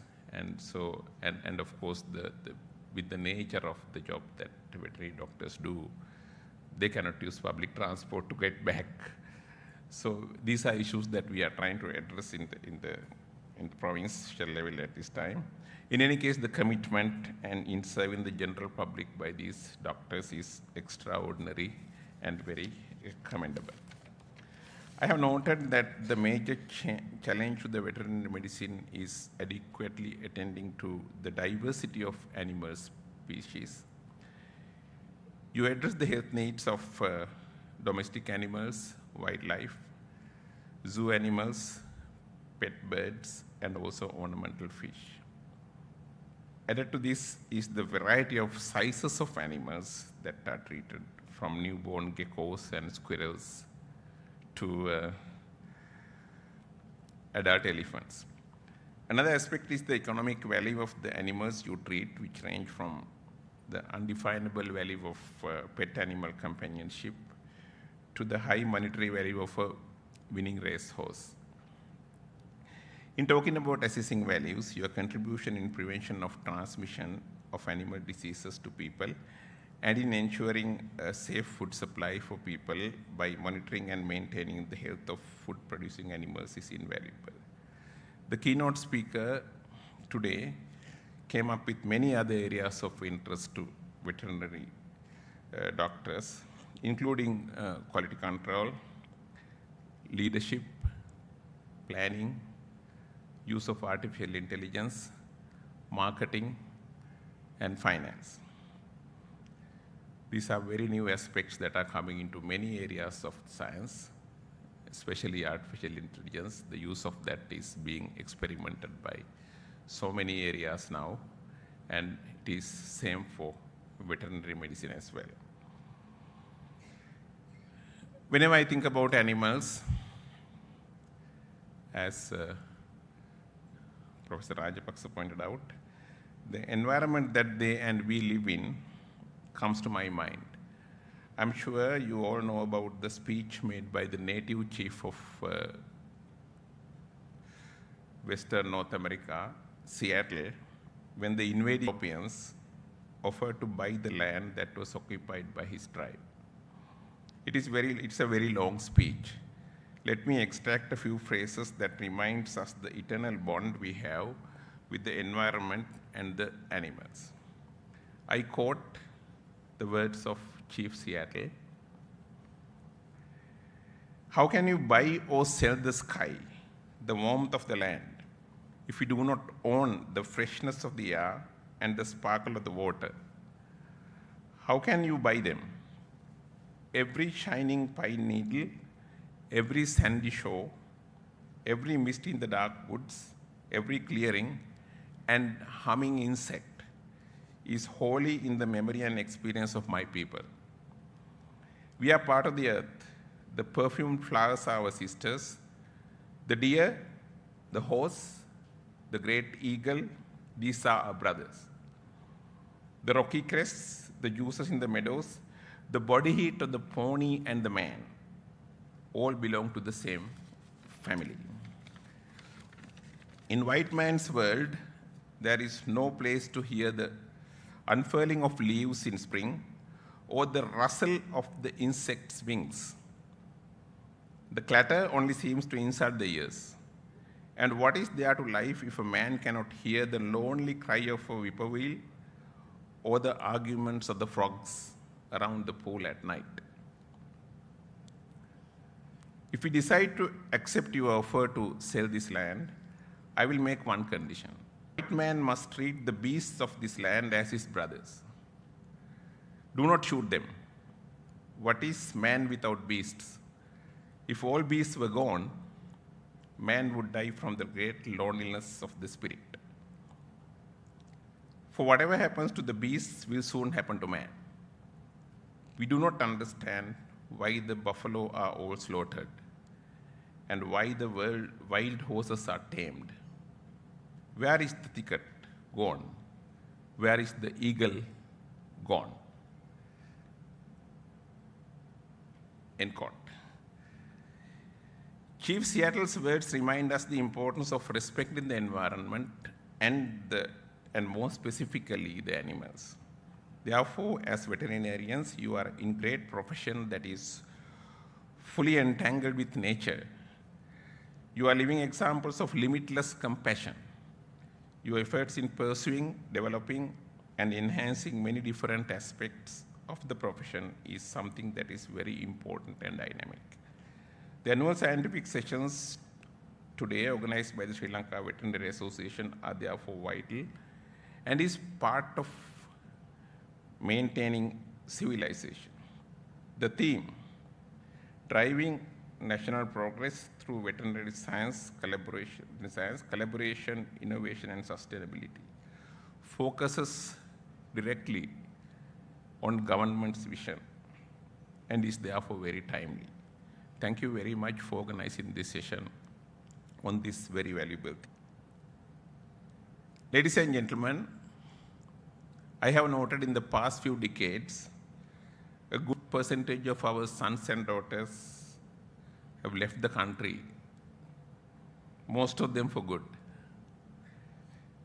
In fact, this is the tragedy of my generation and even the generation after. Most of our households are empty. The husband and wife only have the pets to be with them and greet them at their homes when they come back. This has elevated the social standings of the pets to almost that of the children, and sometimes even beyond. So some of my veterinarian friends tell me that years back, the owners used to take their pets to the clinic only when there were serious illnesses, big wounds or broken bones or whatever. But now, they are brought to the lab, brought to the doctor, even when they sneeze once or cough once. In other words, the exodus of children appears to make the veterinarians busier and probably richer. Ladies and gentlemen, the Central Provincial Council, we have a card of 97 veterinary doctors, and we have been able to recruit and keep only 47.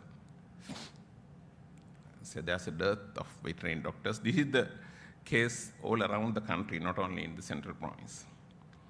So we need to produce a lot more veterinarians in Sri Lanka, and we need to keep them in Sri Lanka. So there are many things to do. Hope the government will take this message forward, and we are trying to do that, to keep them. As I kept insisting during my time as a university administrator, I urge once more to the Dean of the Faculty of Veterinary Medicine and Animal Science and the members to make every effort to double or triple the intake so that we can address some specific burning issues of the country, burning issues of the people of our country. And I know there are issues, laboratory space, laboratory equipment. So let us all get together. I discussed with the Dean this morning as well to produce more veterinarians in this country.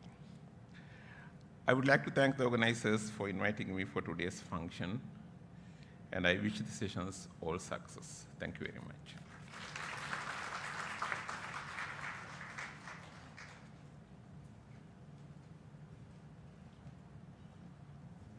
Thank you, Honorable Sir, for those inspirational words. I would now like to invite again Dr. Ushan Pallegama, President of SLVA, to present a token of appreciation to the Honorable Governor, our chief guest.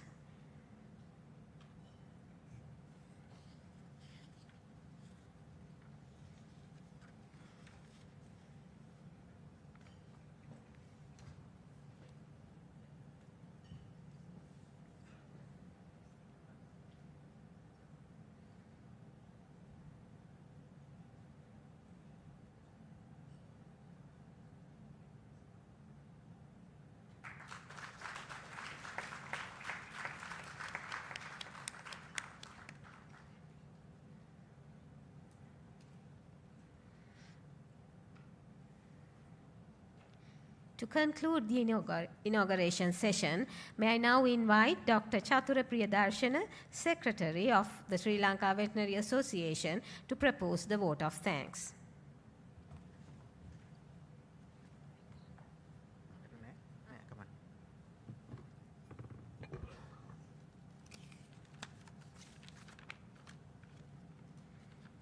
Ladies and gentlemen, a very good morning.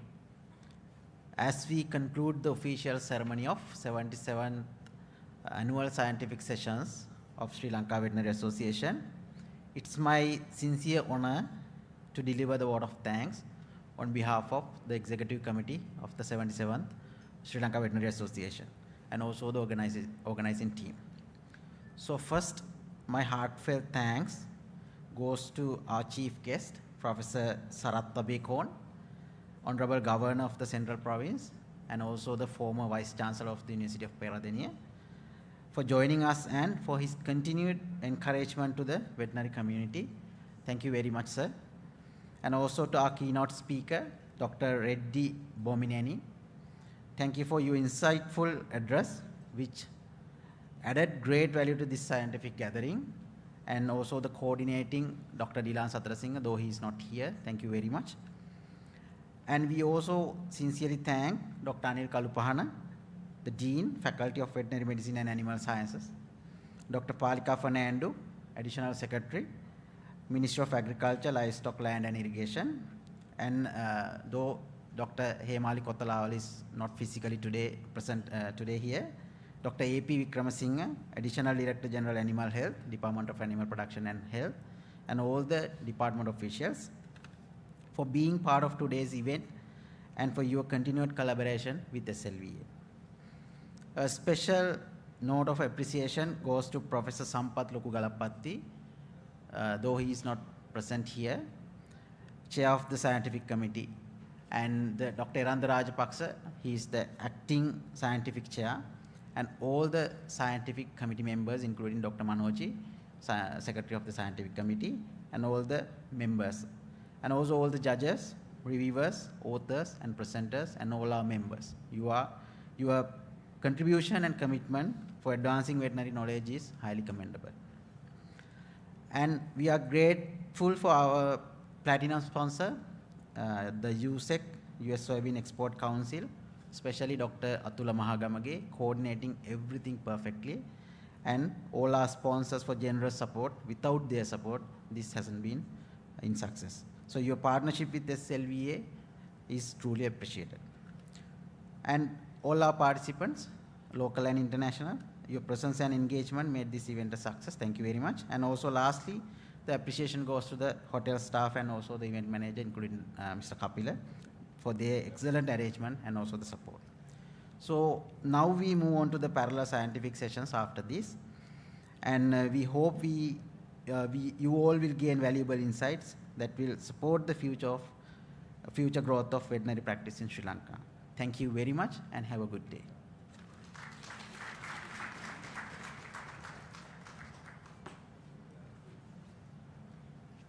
Thank you, Dr. Chatura. Ladies and gentlemen, as we bring this inauguration to a close, today's proceedings have reminded us of the value of knowledge, collaboration, and innovation in shaping the future of veterinary science. The next session after tea is a parallel technical sessions. There will be sessions on veterinary clinical sciences, animal health, veterinary public health, animal production and veterinary educational research, and wildlife and aquatic veterinary medicine. Please refer your program booklet for the session details and the locations. With that, we conclude the inauguration ceremony.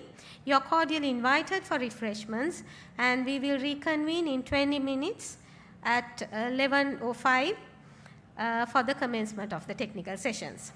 Ladies and gentlemen, please rise as the procession leaves the premises.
Thank you, and I wish you all a fruitful day ahead.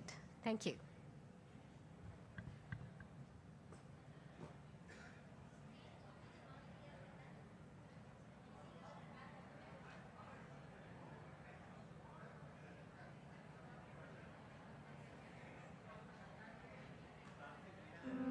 The value of soybean meal is measured by more than crude protein. Meal derived from U.S. soybeans provides the optimal nutritional bundle. Whole soybeans of U.S. origin have less damage and moisture. Meal derived from U.S. soybeans provide more consistency, an advantage on amino acid content, and superior levels of energy when compared with soy of other origins. This enables better animal performance and greater value for you, your customers, and the planet.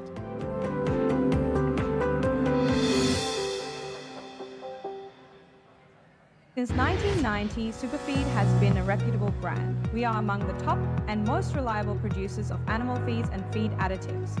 Through creativity and a dedication to quality, we support the success of farmers and the well-being of animals.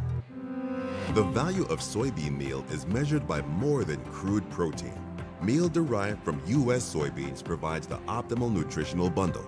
Whole soybeans of U.S. origin have less damage and moisture. Meal derived from U.S. soybeans provide more consistency, an advantage on amino acid content, and superior levels of energy when compared with soy of other origins. This enables better animal performance and greater value for you, your customers, and the planet.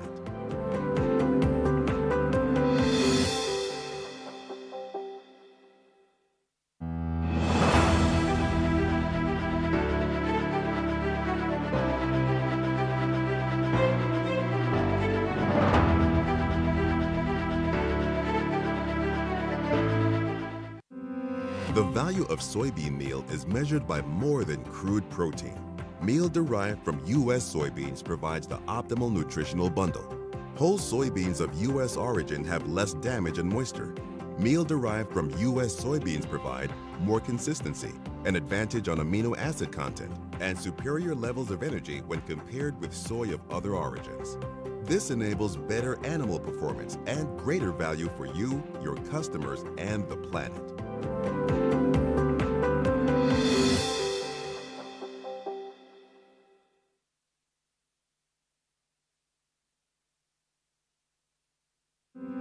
The value of soybean meal is measured by more than crude protein. Meal derived from U.S. soybeans provides the optimal nutritional bundle. Whole soybeans of U.S. origin have less damage and moisture. Meal derived from U.S. soybeans provide more consistency, an advantage on amino acid content, and superior levels of energy when compared with soy of other origins. This enables better animal performance and greater value for you, your customers, and the planet.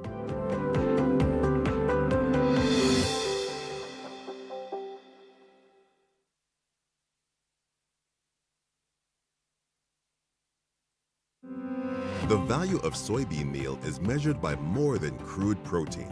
Meal derived from U.S. soybeans provides the optimal nutritional bundle. Whole soybeans of U.S. origin have less damage and moisture. Meal derived from U.S. soybeans provide more consistency, an advantage on amino acid content, and superior levels of energy when compared with soy of other origins. This enables better animal performance and greater value for you, your customers, and the planet.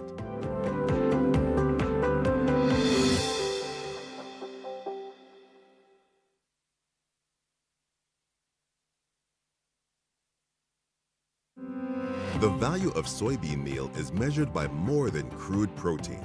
Meal derived from U.S. soybeans provides the optimal nutritional bundle. Whole soybeans of U.S. origin have less damage and moisture. Meal derived from U.S. soybeans provide more consistency, an advantage on amino acid content, and superior levels of energy when compared with soy of other origins. This enables better animal performance and greater value for you, your customers, and the planet.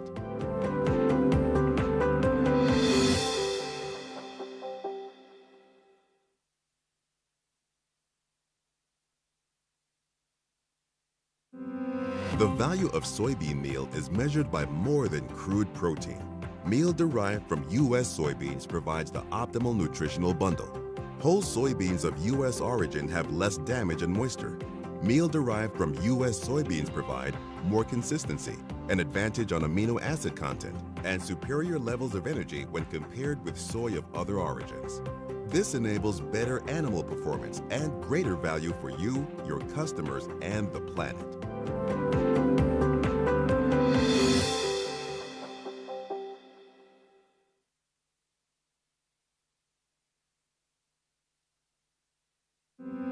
The value of soybean meal is measured by more than crude protein. Meal derived from U.S. soybeans provides the optimal nutrition.